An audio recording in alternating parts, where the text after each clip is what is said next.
নতুন ভিডিও নিয়ে হাজির হয়ে গেলাম। আশা করি সবাই ভালো আছো, আমিও ভালো আছি।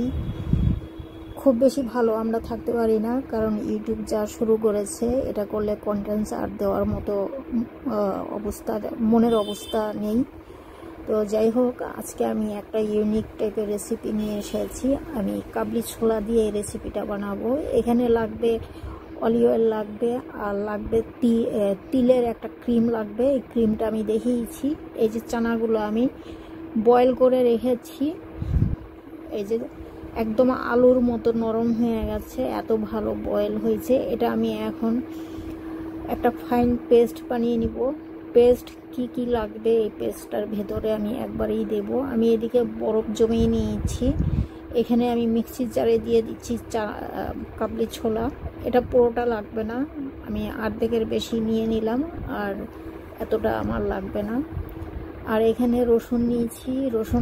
রসুনের পরিমাণটা একটু বেশি পড়ে গেছে, কিন্তু পুরোটা আমি নেব না। এখানে 4 থেকে 5টা কোষ আমি কেটে নিয়ে নিচ্ছি।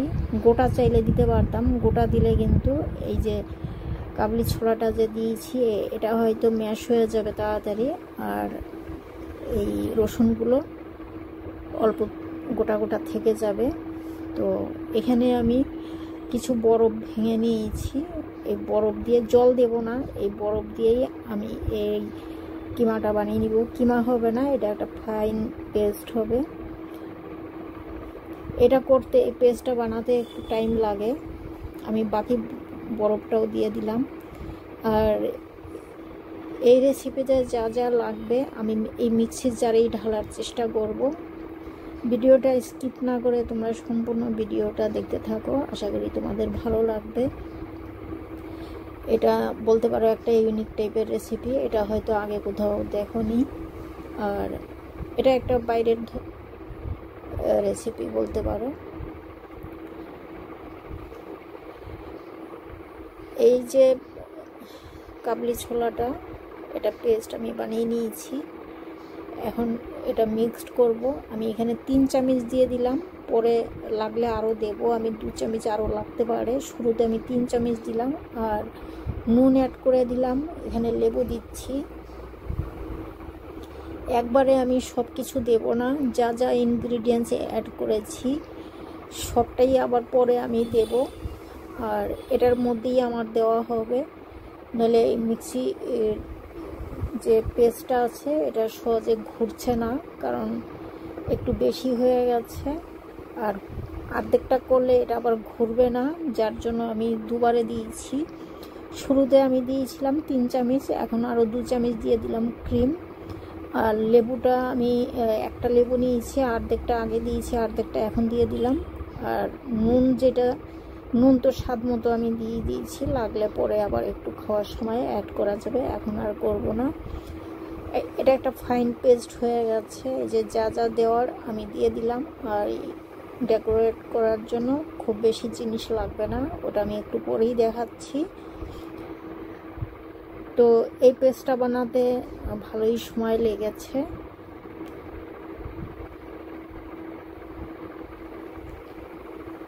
এটা দেখে মনেই হয় না যে এটা কাবলি ছোলা দিয়ে এটা আমি করেছি।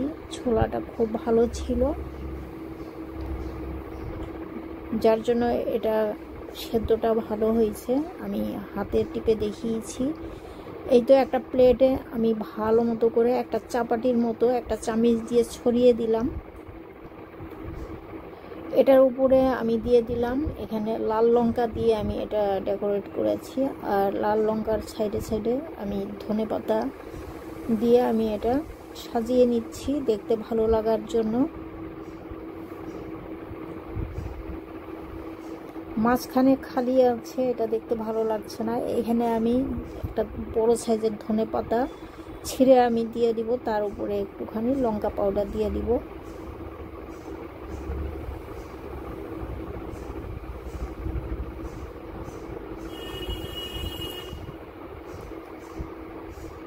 তো এটা তোমরাও বাড়িতে বানাতে পারো, আগে যারা খাওনি বাচ্চাদের দেবে। এটা একটা হেলদি রেসিপি, এটা অনেক কিছু দিয়ে খাওয়া যেতে পারে। ব্রেড দিয়ে খাওয়া যেতে পারে। আর এটা কি দিয়ে খায় সেটা একটু বলে দিচ্ছি।